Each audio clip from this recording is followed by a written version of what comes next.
Nice. Hello and hi there.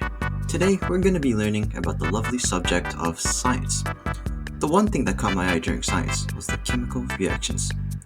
Now there are 5 different types of chemical reactions: synthesis, decomposition, single replacement, double replacement, and combustion.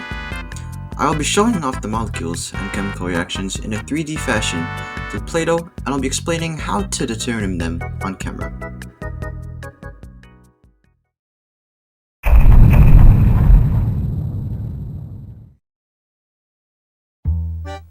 The first kind of reaction that I'm going to be going over is synthesis, and I believe it to be one of the simplest ones.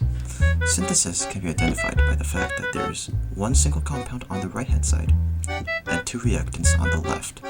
As you can see, there's carbon and oxygen on the left hand side, which then react and create carbon dioxide. The next reaction I'm going to be going over is decomposition, which is basically the opposite of synthesis, where the single compound is on the left hand side and the 2 reactants on the right. So we have hydrogen peroxide, which then react and turn into oxygen, and H2O, also known as water.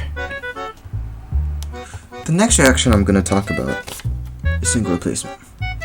And single replacement looks a bit more complicated compared to the previous 2, but it really shouldn't be too hard to understand. Single replacement can be identified because they have both a single element and a compound on both sides of the reaction.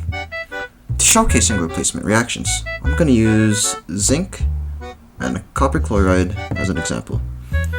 Now zinc and copper chloride would react and create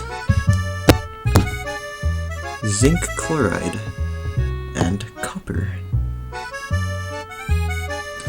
Next up, we have double replacement, which is the biggest reaction visually and was quite intimidating when I first learned it.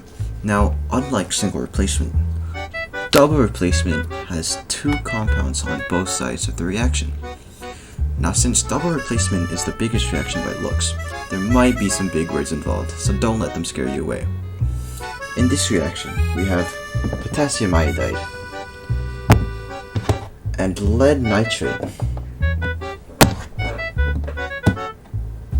which react with each other and create lead iodide and potassium nitrate.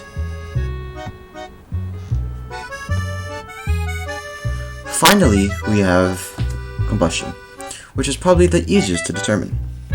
Combustion reactions usually always have a hydrocarbon reacting with oxygen to produce water and carbon dioxide. Since combustion reactions usually follow that formula, that's exactly what I'm going to do here.